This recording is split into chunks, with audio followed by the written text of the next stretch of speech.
أعوذ بالله من الشيطان الرجيم بسم الله الرحمن الرحيم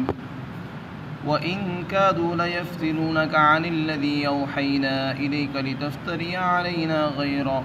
وإذا لاتخذوك خليلا ولولا أن ثبتناك لقد كدت تركن إليهم شيئا قليلا إذا لأذقناك ضعف الحياة وضعف الممات ثم لا تجد لك علينا نصيرا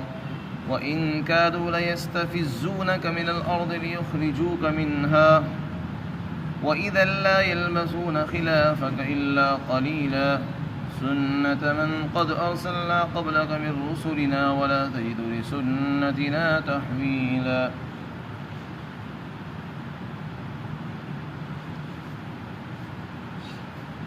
اور یہ لوگ تو آپ کو فتنے میں ڈال کر اس قرآن سے دور کر دیتے جو ہم نے آپ کے پاس وحی کیا ہے، تاکہ آپ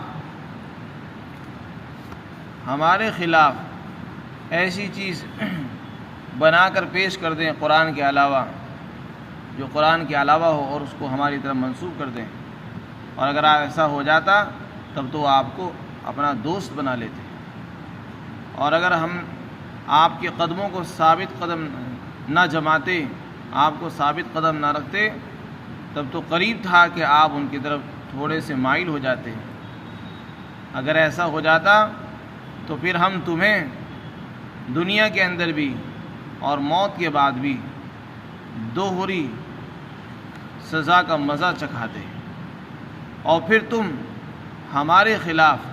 اپنے لیے کسی کو مددگار نہ پاتے. اور یہ لوگ تو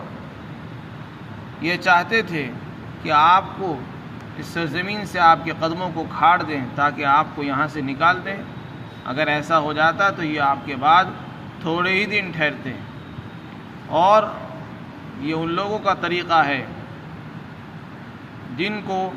ہم نے آپ سے پہلے بھیجا ہے، یعنی ہمارے پیغمبر، اور آپ ہماری سنت کے اندر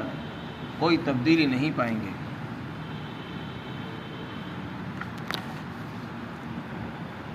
ان آیات میں اللہ رب العزت نے آپ صلی اللہ علیہ وسلم کو خطاب فرمایا اور کافروں کی سازش کے متعلق آپ کو خبردار کیا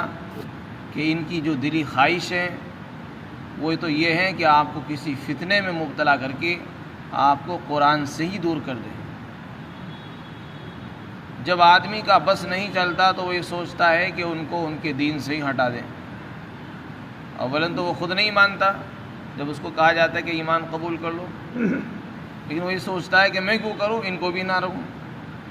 میں خود بھی ایمان قبول نہ کروں اور ان کو بھی ایمان پر باقی نہ رکھوں. جب میں خود دین کو قبول نہیں کر رہا ہوں تو ان کو کیسے چھوڑوں. تو وہ مسلمانوں کو اسلام سے متنفر کرنے کے لیے اور اس کے بارے میں شکوک اور شبہات پیدا کرنے کے لیے کوششیں اور تدبیریں شروع کر دیتے ہیں. چنانچہ آج کے دور میں بھی اور پہلے زمانے میں بھی بہت ہر زمانے میں اس طرح کے لوگ پیدا ہوتے رہے ہیں جو مسلمانوں کو اسلام سے دور کرنا چاہتے ہیں. مسلمانوں کا جو اسلام سے عقیدت کا تعلق ہے، محبت کا تعلق ہے، اعتقاد کا تعلق ہے، اس کو ہٹانا چاہتے ہیں، کمزور کرنا چاہتے ہیں، اور اس طرح کی باتیں پیش کرتے ہیں جس سے مسلمان اپنے دین سے دور ہوتے چلے جائیں. ان کو اپنے دین پر، اپنے ایمان پر، قرآن پر، حدیث پر اعتبار اور اعتماد ختم ہو جائے. جب وہ اعتماد ختم ہو جائے گا تو وہ خود بخود دین سے دور ہو جائیں گے، نام کے مسلمان رہ جائیں گے اور اندر سے وہ کھوکھلے ہو جائیں گے. تو یہ دشمن کی سازش ہے. مستشرقین کا ایک پورا ایک گروپ ہے جو اسی کام پر لگا ہوا ہے، اور ان کی یہی کوشش ہوتی ہے کہ قرآن میں، حدیث میں کوئی کمی نکالیں اور اس کو اچھالیں اور اسلام سے مسلمانوں کو دور کریں. یہ آیت کن لوگوں کے بارے میں نازل ہوئی، اس سے متعلق تو کوئی بات صحیح طور سے ثابت نہیں. البتہ علامہ آلوسی رحمۃ اللہ علیہ سے اتنی بات ضرور منقول ہے کہ مشرکین نے کہا کہ اگر آپ ہماری طرف واقعات نبی بن کر آئے ہیں تو آپ اپنے پاس سے ان غریبوں کو ہٹا دیجئے تاکہ ہم آپ کے ساتھی اور صحابہ بن جائیں، کیونکہ ہم چودھری اور سردار لوگ ہیں، ہم آپ کے ساتھ بیٹھنا نہیں چاہتے. یہی آیت یہی شان نزول ولا تطرد الذین یدعون ربهم بالغداة والعشی کے کا بھی ہے کہ انہوں نے خواہش ظاہر کی تھی کہ جو غریب لوگ ہیں، کمزور طبقے کے لوگ ہیں، ہم ان کے ساتھ بیٹھنا پسند نہیں کرتے، ہمارے لیے شرم کی چیز ہے، عار کی چیز ہے، پہلے آپ ان کو ہٹائیے، پھر ہم آپ کے پاس بیٹھیں گے، آپ کی بات سنیں گے۔ اسی طریقے سے علامہ آلونسی نے ایک بات بھی بغیر سند کے لکھی ہے کہ ان لوگوں نے اس بات کی بھی خواہش ظاہر کی کہ آپ آیت عذاب کو آیت رحمت بنا دیں، آیت رحمت کو آیت عذاب بنا دیں، یعنی کچھ تبدیلی کر دیں اس قرآن میں، جو وہی آپ ہمارے سامنے پیش کر رہے ہیں اس کے اندر کچھ تبدیلی کریں اور اس کو اللہ کی طرف منسوب کر کے کہیں کہ یہ اللہ کا کلام ہے۔ جیسے کہ آج کل لوگ فتنے میں مبتلا وہ کہتے ہیں کہ قرآن میں کچھ تبدیلی ہونی چاہیے، ترمیم ہونی چاہیے، اس میں فلاں آیت کو نکال دینا چاہیے اور اس کو یہ کہنا چاہیے کہ یہ اللہ کا کلام ہے۔ یعنی سب کچھ کرنے کے باوجود بھی یہ کہو کہ یہ سب کچھ اللہ نے کیا ہے، کام خود کریں گے اور نسبت اس کی اللہ کی طرف ہو جائے گی۔ تو اللہ تعالیٰ فرماتے ہیں آپ صلی اللہ علیہ وسلم کو خبردار کر کے کہ یہ لوگ تو آپ کو فتنے میں مبتلا کرنا چاہتے تھے، قریب تھا کہ آپ کو فتنے میں مبتلا کر دیتے اور فتنے میں مبتلا کر کے آپ کو اسی اصلی قرآن سے ہٹا دیتے جو قرآن ہم نے آپ کے پاس بھیجا ہے، اور آپ سے یہ کروانا چاہتے تھے کہ آپ کوئی دوسرا کلام پیش کر دیں اور اس کی نسبت ہماری طرف کر دیں، اس قرآن کے علاوہ دوسرا قرآن ہماری طرف منسوخ کر کے گھڑ دیں اور یہ کہہ دیں کہ یہ تو اللہ کا کلام ہے۔ اللہ تعالیٰ فرماتے ہیں کہ اگر آپ اس قرآن کو چھوڑ کر کوئی دوسرا قرآن لا کر پیش کرتے، اس قرآن کے علاوہ کچھ میں تبدیلی کر کے پیش کرتے اور اس کی نسبت اللہ کی طرف کرتے کہ یہ اللہ کا کلام ہے، اگر ایسا ہو جاتا تب تو یہ آپ کو اپنا جگری دوست بنا لیتے۔ یہی تو ان کی خواہش ہے، دشمنوں کی یہی خواہش ہے کہ جو قرآن ہے ہم اس کو جب مانیں گے جب کہ اس میں سے جہاد کی آیتیں نکل جائیں، جب کہ اس میں سے فلاں آیتوں کو نکال دیا جائے جس میں بتوں کی برائی ہے، ہمارے معبودوں کی برائی ہے وہ نکال دی جائے، اس میں فلاں آیتیں نکال دی جائیں۔ اگر ان کی مرضی کے مطابق کام کر دیا جائے پھر تو یہ مسلمانوں کو اپنا دوست بنا لیں گے، کیونکہ ہم نے ان کی منشا کو پورا کر دیا،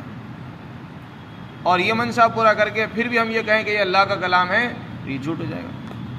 اس لیے کہ اللہ کا کلام تو وہ ہے جو اللہ نے اتارا ہے، ہم اپنی طرف سے اس میں تبدیلی کر کے ترمیم کر کے یہ کہیں کہ اللہ کا کلام ہے تو وہ افترا ہوگا۔ اللہ فرماتے ہیں تو یہ تو آپ سے یہ کرانا چاہتے تھے تاکہ آپ ہماری طرف جھوٹی نسبت کر دیں اور یہ کہتے ہیں کہ یہ قرآن حدیث یہ ہے۔ اللہ فرماتے ہیں اگر ایسا ہو جاتا تب تو یہ آپ کو دوست بنا لیتے ہیں، اور وہ تو صحیح بات تو یہ ہے کہ ہم نے آپ کے قدم جما کر رکھے۔ واقعتاً اللہ کی طرف سے نبی کی مدد ہوتی ہے، نبی معصوم ہوتے ہیں، ان سے گناہ نہیں ہوتے اور وہ گناہوں سے بچے رہتے ہیں، اللہ تعالیٰ ان کی حفاظت فرماتا ہے، ورنہ لوگوں کی تو یہ سازش ہوتی ہے، کوشش ہو کسی طرح نبی کو ہی بہکا دیں۔ جب انہوں نے نبی تک کو نہیں چھوڑا تو ہم اور آپ کیا ہیں؟ تو بڑے بڑے علماء کو، مسلمانوں کو اس کے لیے استعمال کیا جاتا ہے کہ وہ کسی طریقے سے ایسی باتیں کہیں۔ اللہ تعالیٰ فرماتے ہیں کہ قریب تھا کہ آپ ان کی طرف تھوڑے سے جھک جاتے، مائل ہو جاتے اور ان کی ہاں میں ہاں ملا کر انہی جیسی بات کرنے شروع کر دیں، اور یہی ہو رہا ہے۔ انسان مال کے لالچ میں، پیسوں کے عہدے کے لالچ میں، منصب کے لالچ میں آ کر دشمن کی منشا کے موافق باتیں کر دیتا ہے، اور اس کو یہ نہیں پتہ ہوتا کہ یہ اللہ کی ناراضگی کے خلاف یہ بات جائے گی، اس سے اللہ راضی ہوگا یا ناراض ہوگا، اس سے مسلمانوں کا نقصان ہوگا، ملت کا کیا نقصان ہوگا، قوم کا کیا نقصان ہوگا، اس کی پرواہ نہیں کرتا، اور ذرا سے لالچ میں آ کر وہ اس طرح کی باتیں کرتا۔ ویسے تو نبی سے تو یہ بات ممکن نہیں تھی کہ آپ ایسا کر لیتے، لیکن بالفرض ایک بات گھڑی گئی ہے، فرضی طور پر یہ کہا گیا ہے کہ اگر یہ لوگ اس کام کی کوشش میں تھی اور اگر آپ ایسا کر لیتے تب تو یہ آپ کو دوست بنا لیتے، اور اگر ہم آپ کے قدموں کو نہ جماتے تب تو یہ آپ کو اپنی طرف جھکا ہی لیتے، یہ تو اپنے رخ کا کر لیتے، لیکن وہ تو اللہ کی طرف سے مدد ہوتی ہے اس لیے آپ ان کے رخ کے نہیں ہوئے، اور اگر کوئی نبی نہ ہوتا، کوئی دوسرا آدمی ہوتا، وہ تو جھک جاتا۔ پھر آگے اللہ تعالیٰ نے دھمکی دی ہے، نبی کو دھمکی دی جا رہی ہے مخاطب بنا کر کہ اگر آپ ایسا کر لیتے، یعنی ان کی ہاں میں ہاں ملا کر ان جیسی باتیں کر لیتے، اس قرآن کو بدل کر دوسرا قرآن پیش کر دیتے، تب ہم تمہیں دوہری سزا دیتے، دگنا عذاب دے دے دنیا میں بھی اور آخرت میں بھی۔ ایک بات کس کو کہی جا رہی ہے؟ کسی عام آدمی کو نہیں، نبی کو کہی جا رہی ہے، تو اب ہم تمہیں دوہری سزا کا مزہ چکھاتے، دنیا کے اندر الگ، مرنے کے بعد الگ، اور پھر آپ ہمارے مقابلے میں کسی کو اپنا مددگار نہ پاتے، کوئی آپ کی مدد کر سکے، آپ کو چھڑا سکے۔ یہ بات بطور فرض کے کہی جا رہی، نبی سے یہ بات ہو نہیں سکتی۔ بتانا یہ چاہتے ہیں اللہ تعالیٰ کہ جب نبی کے لیے ہماری یہ دھمکی ہے، تو کوئی کتنا بھی مقرب آدمی کو نہ ہو، جب وہ اللہ کی نافرمانی کرے گا تو اس کے یہاں بھی، اس کے لیے بھی حساب تھا، اس کو بھی اللہ نہیں بخشے گا، اس کو بھی وہی دوہری سزا ملے گی جو اللہ تعالیٰ نے نبی کے لیے تجویز فرمائی ہے۔ ویسے نبی سے تو یہ بات ممکن نہیں ہے، لیکن سنانا مقصود دوسروں کو ہے۔ نبی تو معصوم ہوتے ہیں، ان سے یہ کام نہیں ہو سکتا۔ نبی کو مخاطب بنا کر اللہ تعالیٰ عام لوگوں کو سنانا چاہتے ہیں کہ اگر تم سے ایسی حرکت ہو گئی تو ہم تمہیں دوہری سزا دیں گے، تو کبھی بھولے سے بھی ایسی حرکت نہ کر دینا۔ پھر آگے دوسری آیت شریفہ میں فرمایا کہ ان کی تو کوشش یہ تھی کہ یہ تو آپ کے قدم اکھاڑ دیتے زمین سے، زمین سے مراد مکہ، یہ تو آپ کے مکہ مکرمہ کی سرزمین سے آپ کے قدموں کو اکھاڑنا چاہتے ہیں تاکہ آپ کو یہیں سے نکال باہر کریں۔ اگر یہ ایسا کر لیتے تو یہ خود بھی نہ ٹھہر پاتے مکہ کے اندر سوائے چند دنوں کے۔ چنانچہ مکہ والوں نے کوششیں کی، آپ کو جلا وطن کے بارے میں رائے آئی کہ آپ کو جلا وطن کر دیا جائے، مکہ سے باہر نکال دیا جائے، آپ کو یہاں سے نکال دیا جائے، کوٹڑی میں بند کر دیا جائے، آپ کو قتل کر دیا جائے۔ تو اللہ تعالیٰ فرماتے ہیں یہ آپ کو کیا نکالتے، یہ خود ہی نکل جاتے اگر یہ ایسا کر لیتے۔ تو اللہ تعالیٰ نے اس کی نوبت نہیں آنے دی کہ وہ آپ کو نکالیں۔ اللہ نے آپ کو ہجرت کا حکم دے دیا پہلے ہی کہ یہ لوگ آپ کے خلاف سازشیں کر رہے ہیں، آپ کو قتل کرنے کے منصوبے بنا رہے ہیں، لہذا ان سے پہلے نکل جاؤ تاکہ کل کو یہ نہ کہیں کہ ہم نے نکالا ان کو۔ آپ خود ہی ہجرت کر کے چلے جاؤ۔ پھر ہوا کیا کہ وہ کیا نکالتے، اللہ نے ان کو ہی نکال دیا۔ چند ہی دن ٹھہرے، اس کے بعد اعلان ہو گیا کوئی کافر مکہ میں نہیں رہے گا۔ سن 8 ہجری کے اندر، یعنی مدینہ منورہ جانے کے بعد 8ویں سال جب مکہ فتح ہو گیا تو پھر اعلان کر دیا گیا۔ سورہ برات کے اندر اس کے اعلانات کا، ان کی برات کا ذکر ہے۔ کافروں کو مہلت دی گئی کچھ دن تک کے لیے، پھر اعلان کر دیا گیا کوئی کافر آج کے بعد حج نہیں کرے گا، کوئی ننگا طواف نہیں کرے گا، اور جو یہاں رہ رہے ہیں ان کو یہاں سے نکلنے کا حکم ہے، یہاں کوئی نہیں رہے گا، یہاں صرف مومن رہیں گے اور کافر نہیں رہیں گے۔ تو اللہ تعالیٰ فرماتے تو قریب تھا کہ آپ کو آپ کے قدم اکھاڑ دیتے تاکہ آپ کو اس کی سرزمین سے نکال دیتے، اور اگر یہ ایسا کر لیتے تو یہ خود بھی نہ ٹھہرتے سوائے چند دنوں کے۔ اللہ تعالیٰ فرماتے یہ طریقہ ہے ہمارا، آپ سے پہلے ہم نے جو اپنے نبی اور رسول بھیجے ہیں، ہمارا یہ طریقہ ان کے ساتھ بھی ہی رہا ہے، اور آپ ہمارے طریقے میں، سنت میں کوئی تبدیلی نہیں پائیں گے۔ ہمارا نبیوں کے ساتھ ہی سلوک ہے اور یہی آپ کے ساتھ بھی ہے۔ اس لیے سوچ سمجھ کر کام کیجئے اور بہت ہوشیاری کے ساتھ کام کرنے کی ضرورت ہے۔ مسلمانوں کو بھی خاص طور سے بہت زیادہ ہوشیاری کے ساتھ بیان بازی سے بچنا چاہیے، اور زبان سے الفاظ کو نکالنے سے پہلے سوچنے کی ضرورت ہے۔ جب نبی کو اس قدر تنبیہ کی جا رہی ہے تو ہم اور آپ تو اس بات کے زیادہ حقدار ہیں۔ نبی سے تو غلطی کا امکان نہیں ہوتا ہے، لیکن عام انسان سے غلطیاں ہو جاتی ہیں، ہوتی رہتی ہیں، تو اس سے ان کو اور زیادہ احتیاط کرنی چاہیے۔ اللہ تعالی ہم سب کو عمل کی توفیق عطا فرمائے۔